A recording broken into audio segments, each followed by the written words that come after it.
Une fois de plus, tu peux si nombre de puisque on se besoin mis, besoin de biso na Congo Force, besoin de la RL Pro Télévision. Tu peux si nombre de puisque on se besoin mis dans cadre émission na biso j'ai tout dit. Moi de la femme et aussi là toujours clôturant on a moko ya basi ya mboka na biso mopanzi sango monene Nora Olondo yende toujours bongo occasion et ozane na Nicolas Lelo na émission na biso. Madame Nora, bonjour. Bonjour Juvenal. Voilà, donc tu es un peu dans le cadre de l'émission j'ai tout dit. Ah, tu peux être ok. Nous avons prêt à vous. Ça, la G1 question-réponse. Problème exact.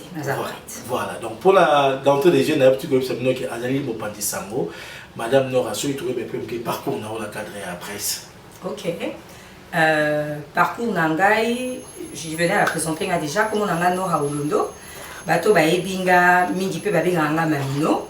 Nazali journaliste. Na yekoli yango na ifasik. Na silisi, na za la licence nanga. Et puis, na bandi ko travailler na monde ya média, bambou la ebélé quand même. Na plus de 15 ans d'expérience dans kati ya monde ya média. Na banda ki liboso loko la stagiaire académique na journal Uhuru et pas ya madame Chomba Koko lelo à l'Assemblée nationale.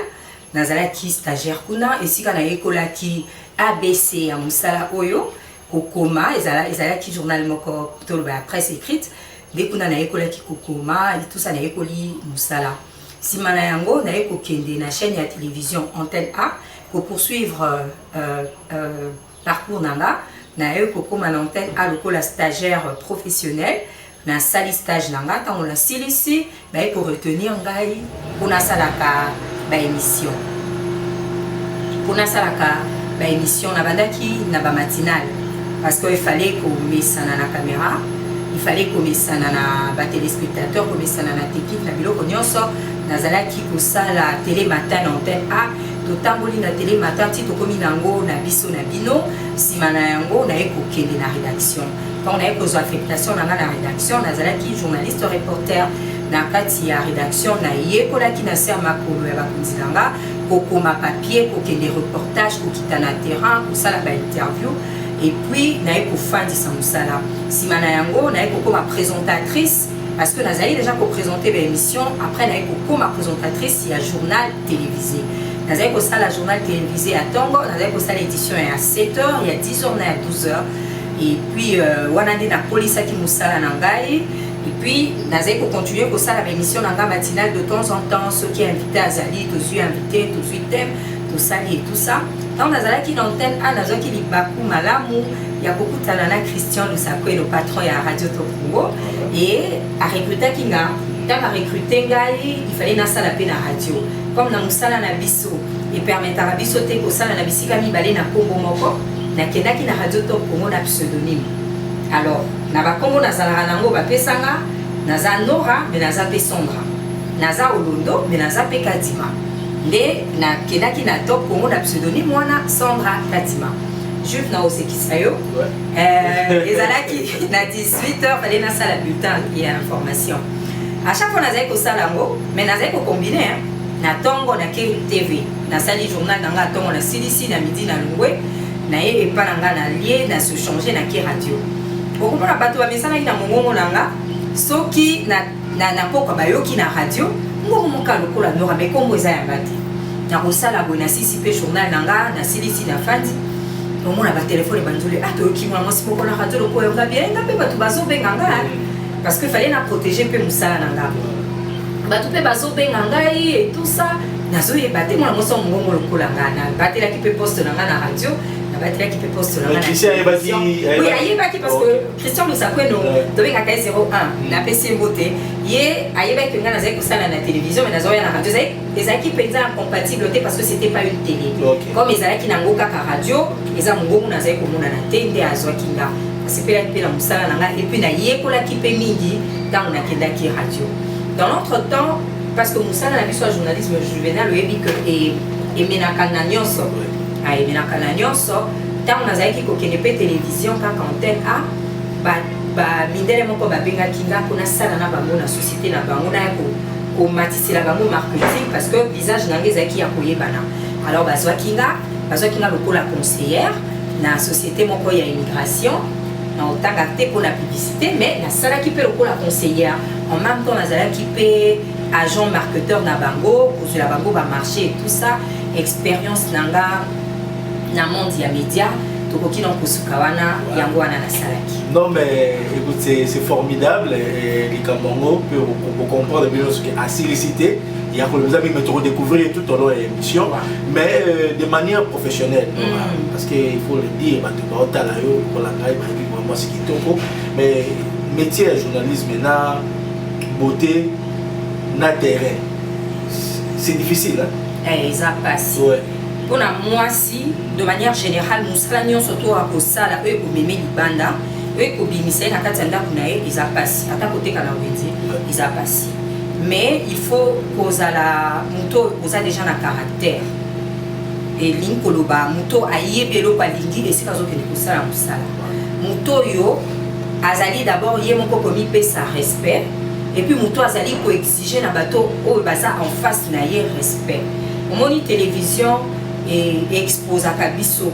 Peut-être pas plus que d'autres métiers, mais on est exposé parce que Tokocha montre guillemets télévision et puis ça va être lokola kwiti lokola ndoto moto mususu mbula na mbula mona ote mbala na liboso amona koka na TV ozo prier ozo ngengo ozo ba kitoko mikolo musu amoni yo po na ye vraiment moyen zate. Alors yo sikoyo face à mutade mwana asa d'abord un téléspectateur tu lui dois respect et de deux asa mutu zamba keli biso toza bat montre za très relationnel il faut que ba ko gérer mutu parce que na nzela ya mutu wana ko ozo ba ouverture et délai. Alors ils ala passi mais passi yango il faut yonde oyeba ko canaliser pe ko yeba ko za la moi sur azana caractère pour que les lobby kuna vous allez traiter de tous les noms par rapport à Moussa Loza. Dans le cadre à moi de la femme on toujours clôturer Madame Nora est-ce que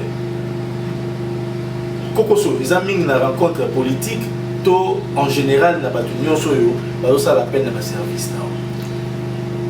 Bon ceux qui m'ont sali appel à service nanga déjà ils allaient que à sali na confiance soit yé mon quoi yebinga de manière particulière soit à monakinga toi monanga na télévision parce que juste ça va faire 6 ans les lots ngana les kalisu na télévision té mais na kolbaki na zalaka inaperçuté na aéroport na nzela na wenze on a mutu kaka tala yo à reconnaître yo et puis ceux qui m'ont bengi yo soit à yebionde na zaikoloba soit ayoka lisolo na yo soit yemoko atala na télévision a sepela na modèle na yo ya kokanisa modèle na pour réfléchir a sepela aux la collaborateur na ye pas si milieu politique ils a passé ils a la pona bibal ils a la pona basi ils a passé mais pona basi ils a lisusu pasi koleka parce que mibali bazana politique bakanisaka lokola que moi si en dehors il y a mayele na ye en dehors il y a mutu il faut appeler ça autre chose dans le lokola bonus nzokande na tango ya musala moi si akopesa par na ya mayele mopali akopesa pe par na ya mayele la preuve ils ont la société misusu eza dirigée par basi to le vite que mibali wana baza moindre kasi basi wana na koloba balakisi basali ba preuve que baza capable de la kosala les a peut-être même aller toujours comme à niveau exact il faut qu'on cède à respect qu'on exiger respect. Mais madame Nora monde politique au côté en moment nakoloba que par rapport il y a une émission azaki kosala nazalaki déjà na kati ya monde politique parce que ba sujet nanga ba thème nanga ezalaki lié mingi na politique ya mboka na biso kasi nazalaki active comme tel te na kokoma très active na yaki kokoma à un moment donné active mais pas beaucoup tango na kozwa lipaku ya kosala na membre moko ya plénière ya CENI Jean-Baptiste Ndundu na pesi mbote belé sika zolandama na yaki kosala na ye nazalaki chargé d'émission na ye na travaillé na ye na bureau na ye privé nazalaki chargé d'émission tozalaki na asbel na biso mo des heures pour travailler sur la communication nde epai na ye na fungwamaki lisusu koyebana ya télévision ezalaki bapolitique bazotalanga misusu baapprochaka te kasi ntango nakomi kotravaille na membre ya plénière ya CENI na yepe kufungwa mana koyeba pe makambo susu okutana pe na bato ebele beaucoup plus ya société civile. Il y a société civile parce que il y a Zalaki membre Azaliti le membre de la société civile ni na kutana kina bato ebele il y a modèle et tout ça ndé na police qui peut carnet l'adresse na police pe musala kasi ko tia makolo nanga nyonso mibale na kati na politique ezalaki na législature otoza nango katikati na chambre haute parlement to benga ngo Sénat nazalaki recruté comme étant parsec il y a membre moko il y a bureau nazalaki parsec il y a rapporteur adjoint il y a Sénat madame Sona Kamitatu ndé kuna penza de plein pied en le côté qui na kati ya politique parce que le moko boyebi aux personnel politique aux na kati ya cabinet politique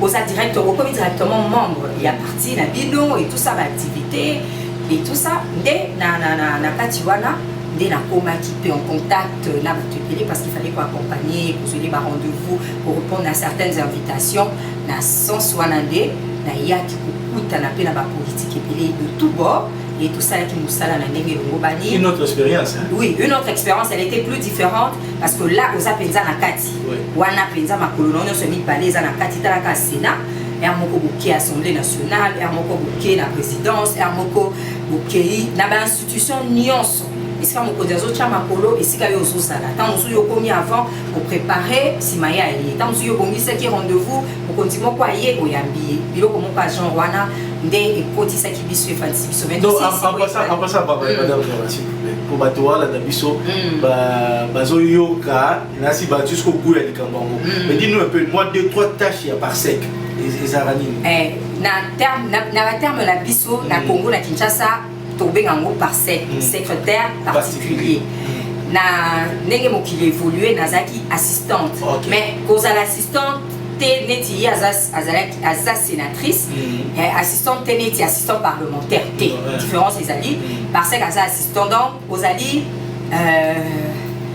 penza toloba liso mokonzi na yo c'est vrai na hiérarchie directeur bazalaki ba conseiller bazalaki parce que bazalaki chargé des missions bazalaki mokonzi na biso bazalaki moko déjà pour kamba cabinet mais parce que azali esika mokonzi azokende yo ifo yeba banani bakoyamba ye akokutana banani akosolola nini akomema document nini hôtesse protocole baza na bango mais musala parce que ça tout le bras droit ya mokonzi bokokende restaurant par exemple il faut aller au restaurant yo yebi ata ko baga rapprocher bazali bakoyeba ça la sécurité mais il faut des sika ya confiance ce que ça ici ko bobo ça la confiance parce que ça la droit ko ba mokonzi na été tuna tokokende te ba rendez-vous na yenga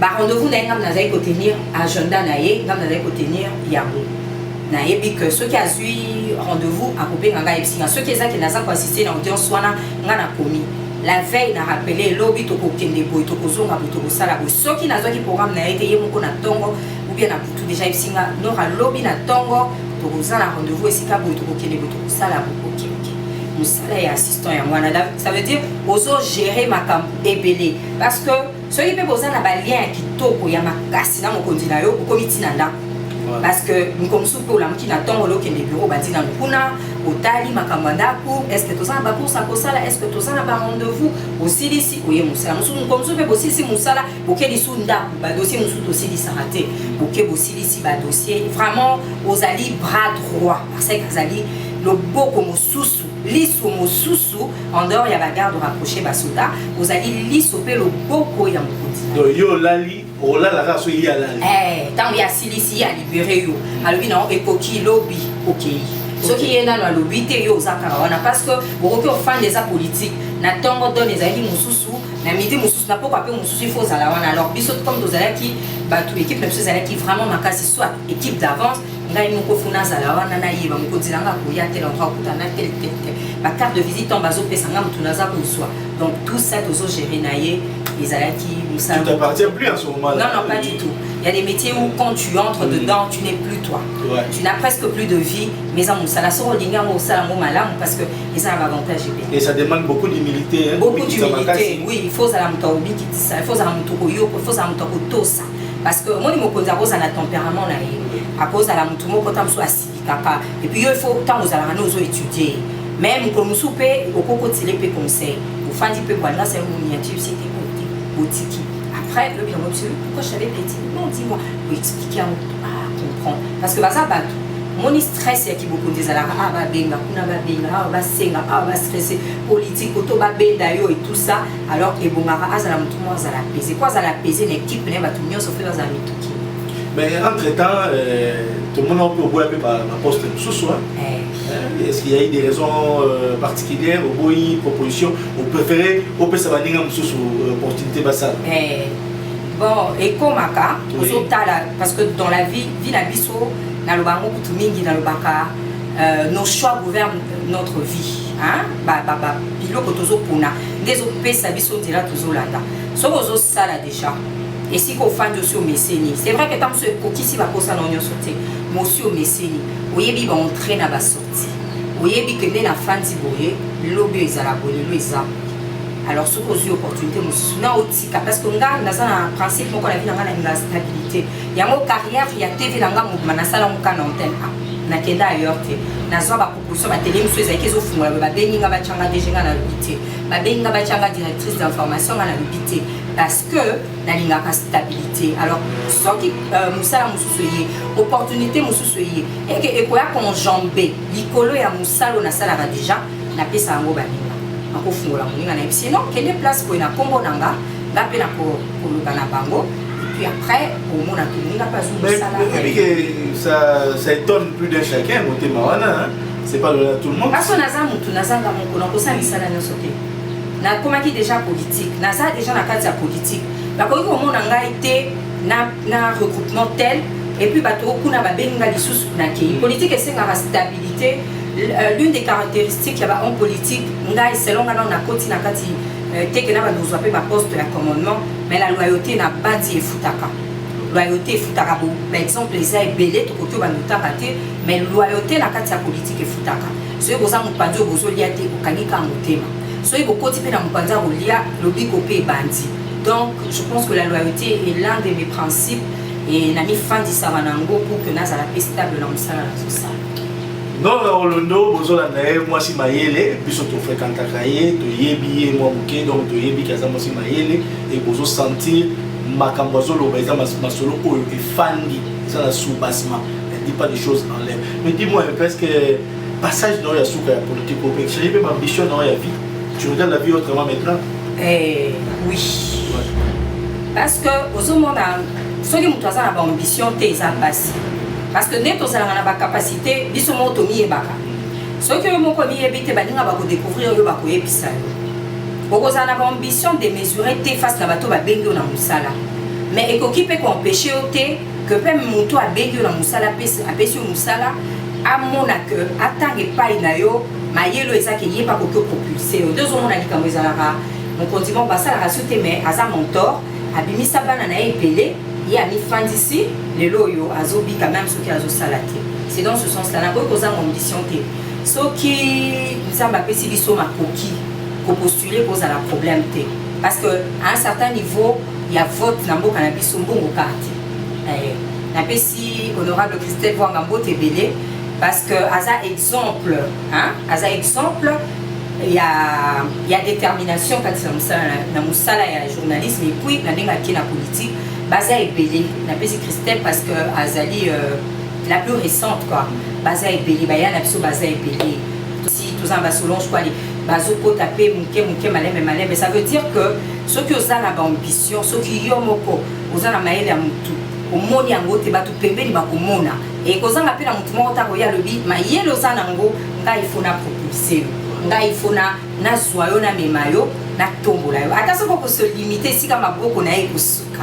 Mais dans les locaux, ce qu'on a l'ambition au Québec aussi. Donc, pour cette occasion, de saluer l'honorable Christelle Voanga avec son slogan Rendez-vous au sommet. Nous y croyons, nous, Baoyayo, nous croyons à rendez-vous au sommet. Mais dis-moi un peu si tu veux. Au travail dans moi aussi. Mais tu crois que le Congolais, l'homme congolais est prêt à promouvoir la femme? Ça dépend, il y a Batokuta et Nabango. Dans le cabinet, il y a solo basi bazalaki, libali bazalaki. mais mibali biso to sali na bango baza ba mibali o ba encourager basi mibali o batindika basi bakende liboso tozalaki soki tofandi ata mokonzi azate biso na biso tozala directeur tozala na chef cab biso directeur ya cabinet soki tofandi omona azotala eloko oyo eza mosala ya boye toi tu peux faire ça ça va avec mon amance même c'est yo na poste na yo bakisa eloko boye donc azalaki motu moko azobooste puis nga nakutani na mibali ebele mibali tolobi na ndenge ya sexe na musala na parcours professionnel nanga batindikanga na otanga chef nanga ya antenne John Gombo il a cru en moi chef na pesi mbote est-ce que surtout na mona kae ata aza sous antenne tenga pe na sa soute pour nanga aza chef na pesi mbote belé parce que a boostanga a salisanga misale et pesanga makasi na nzela musala oyo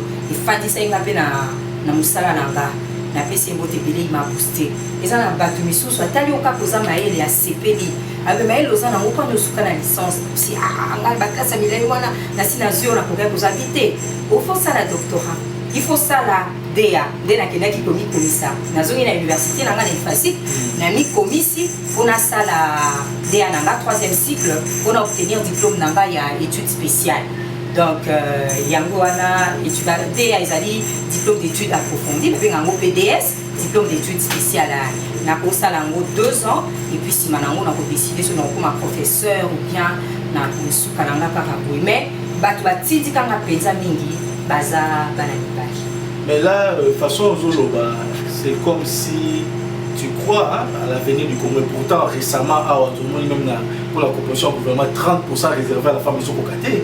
Donc, la plupart des leaders n'ont pas envoyé les listes des femmes, les noms de femmes dans la liste là-bas. Ça choque un peu. Hein, oui, ça fait mal. Oui. Parce que je veux photo loba n'a pas vérité. Mon salani n'est pas si bakena ko sala na kati ya ba parti politique. Ce que tali représentativité déjà il y a ma femme, c'est quand il faut aller danser, manger et tout ça. Mais na kati directoire, na éviter. Ce qui est zali ba kokyo ebisa biso. Na kati directoire basi bazali ba mi fandisi. Oyo ba koki kozana na lilo basuka. À défaut baza na droit de veto na directoire la parti politique baza milité. Baza milité. Yango ne tozo encourager basi ba kota na kati ya parti politique. Kaka pona kozala ya ko encadrer ba maman te. Mais aux apézans moi si vous allez charger de moi si vous allez charger de ya biloko ka ya ba femme te c'est comme ça que tu remis sa valeur ce qui te sali en côté ba liste bandaka ko kendaka et ba bandaka ko renvoyer mais dis-moi sur madame Lorraine comme ça les alliés au pesa absolument pacifique les lo oyo au travailler na mutu aza la partie somolo mais ba valeur na yo ba te belé ba yebi amo siko ba to partir na bazo mom kesima mais mususu pas quoi à la partie mususu ba on de bateau moi mi a ébi valeur na yo a dit que non il faut abenga yo comment tu gères maintenant situation là tout à l'heure na lobaki l'une des valeurs il y a politique toi il y a homme politique na Congo il faut la loyauté hein na souleva qui a et puis il faut na lobaki nga na za mutu mo na za stable na linga stabilité na zalaki quelque part na kenaki musala sauf que côté na cabinet politique tu fais automatiquement partie de ce parti politique là. Alors ce qui bobimi est que mon continuant à jouer si comme soit benyo OK naï pour continuer loyauté na wezo kende mais ce qui batiki yo au kangama bokote to ko police amaele kaka na cuisine tena ko bota bana ce qui batiki yo et si comme soit benyo OK au mini expertise na yo mini maele na yo mais muto asala na ba politique aloba minité muto asala na ba politique abeta kabeta ka masolo teza mara mususu eza ba secret ato changer sika mela tika na wana eza principe à vie eza secret toke na musika oh non ça c'est magnifique koyoka likambo yo donc muto asala la politique alobaka te baba te Boni Nora bien. Comment va Excellence? Ah, elle va très bien, tout seul là qui. D'autres bien, il n'y a pas longtemps. Et si. Est-ce que tu as un cabinet au Théo, pas la puissance de l'organisation, il faut qu'on idéalise mon tout. Parce que, et si tu as un narrateur, vie est une surprise. Non, mais je suis très fasciné. Et dis-moi un peu, en un mot là, si on doit parler de Félix Tshisekedi, tu le définis comment? Le président de la République a beaucoup de chances de réussir son mandat. Ok. Il a beaucoup de chances de réussir son mandat. C'est son temps. Tout ce qu'il a eu chance à travailler à ça. On peut chez Ebélé, mais par la grâce de Dieu, tout ok. Alors, c'est là qu'ils disent que le Congo a un problème d'homme. C'est-à-dire d'homme dans le sens qui est pas tout idéal. Hein? La plupart des gens qui sont au pouvoir manquent d'idéal. Parce que yon en a été au voyage à Dakar, depuis Maramiki, au moins, ni n'a pas développé ça magité. Et le Congo, et là on a développé ça bloqué. On dit qu'il y a un problème d'homme. Tu crois à ça aussi? Oui, je crois en ça parce qu'on a un problème de mentalité. Tomé ça là qui n'a pas le mal était profond. Tomé ça là qui n'a pas dit le lopé m'a ezali to lobité que si m'a ezali tomé ça là qui n'a pas kasi et loko kaka moko moto la moto des fois a conscience so lingi changement lingi on n'est pas moninga banda cause la changement wana to qu'il est possible banda cause la changement wana et la justice aussi peut accompagner ces changements là. Oui, la justice peut tout à fait faire quelque chose, mais à la justice il y a 2 points de mesure. Il faut punir mon tout selon et l'eau quoi sali pas sur base à rumeur, pas sur base à ma solo pour faire qui na salon mon corps autour à champagne, autour à café, autour à thé, après vous mis en gros sur la place publique au lobby non, dès que ce que solo là qui fait à la ligne il faut justice à l'accompagner par des preuves et des preuves tangibles. Il y a des partenaires qui s'annoncent maintenant, il va soutenir Nora, lobby pèse à l'habitation. Tu peux y aller? Oui, non, je reste ouverte. Je reste ouverte à toute éventualité parce que et si quand Zera Bola ou les caca il aura pensé donc je reste ouverte par rapport à toute proposition. Journaliste indépendante par rapport aux engagements des partis politiques. Et pour l'instant, je n'ai pas d'engagement. Pour l'instant, je ne suis pas dans un parti politique. Je suis journaliste parce que je dois exercer. C'est vrai que j'ai fait un break de la carrière professionnelle en live. Depuis la commune à la cabinet politique, je ne sais plus exercer exactement, correctement mon métier. Mais les journalistes, parce que s'il faut s'il faut à solliciter un indimi, donc voilà. Donc, alors, j'en profite là, ici, pour saluer l'un des meilleurs parmi nous, Christian Bossébe. Tu nous suis également. Nous te saluons brave par rapport au travail aux Osala, où ils ont mon appel en Boka Bisso, République du Congo. Donc, Christian Bossébe, tiens nos coucou, il y a Congo Force. Mais Madame Nora Touromita-Kochité, dites-nous aujourd'hui, avec le vent nouveau Oyo et Yéna Moka, 2-3 réformes que tu peux proposer pour que la femme se sente en sécurité et pour que le Congolais se sente aussi en sécurité. Et si tu peux dire ça à chaud comme ça. Oui, par rapport aux femmes, tout ça va avancer épelé sur le code de la famille et tout ça, va avancer ça mingi. Mais sur mon défaut, s'approprier dans ma cambouana. Et puis dans ce cas, si bâti à la casse si maté. Moi, si dans mon bas des singeli, batango la cabaza sur la même direction, le même diapason. Mon bas la pas, moi c'est pas ainsi de suite. Le boko là, le boko, la main dans la main, tout tambola. Et sur le plan politique, la justice. Et puis sur le plan politique, il y a déjà la justice. Et puis il y a aussi un problème de mentalité, je l'ai dit tout à l'heure. Mais dans le secteur de la média, il faut payer assainissement et quota. Parce que Bissonnet est un vecteur. Bissonnet est un véhicule à Bassango,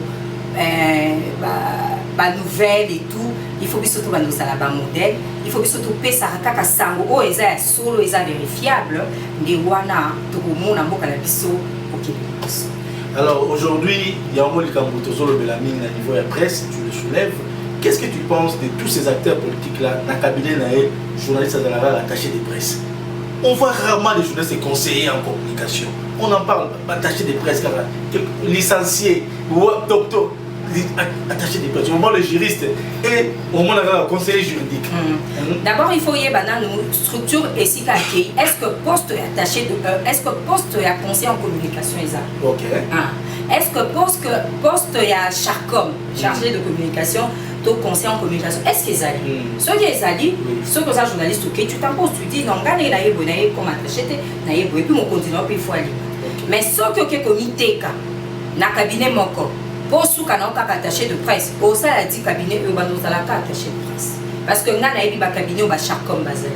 nabi ba cabinet ezak à ça la président communication kitoko et puis à komi ko naza conseiller en communication et puis peut tant ozo ke do yebat chaque fois masala kaboye attaché de presse à ça la kaboye conseiller en communication musala les abo muta moto fa ba job description nae il faut pas comme akuno bando la dans reportage na journaliste bayaka liste de kaka na maboko na mi pesa kilo mi pesa valeur par rapport à musala na muto kakula ozarati mi pesa kilo mi pesa valeur voilà maloba ya Nora Olondo donc moi c'est maïle tout ça qui occasion ya koyamba na mukolo lelo pona ko talisa bino ba valeur pour eza na mboka na biso c'est une femme vous sentez profondeur et raisonnement vous sentez profondeur ya maloba na ye madame nous trouvons aussi cette émission la biso lelo ba de bota la ebele s'il faut résumer l'émission ni nous ça va. D'abord, on a fait Mbote la balandignon, surtout Bazolandanga, ils ont Congo Force, ils ont la chaîne partenaire. Topé Sibino Mbote Mingi. Et là, on a cru que le Banabino, quand il y a une émission, j'ai tout dit, n'a répondre. Je pense avoir répondu, n'a battante, Nabino par rapport à l'émission. Na lobby, na pesi bino parcours nanga, na lobby musala na sala, na lobby sika na lingi na kende. Na sengi na bino makasi, na sengi na bino ba prière, na sengi na bino ba encouragement. Et sika to lobby mabe botine de biso ba suggestion na bino na ba remarque to ko corriger, mais na sengi na bino ba encouragement bo me ma biso poto ko mesika to zali ko liba kokoma. Voilà, merci beaucoup madame Nora o apesa biso tanaye. Congo Force ça la toujours musala au vous en besoin. Merci à RL Pro, merci à Sarah Mouchilou, la coordinatrice, pour la disponibilité à les Kawana, aux Abongo, dans l'émission Invité Bisso, tu regardes, tu garder contact Nabino, numéro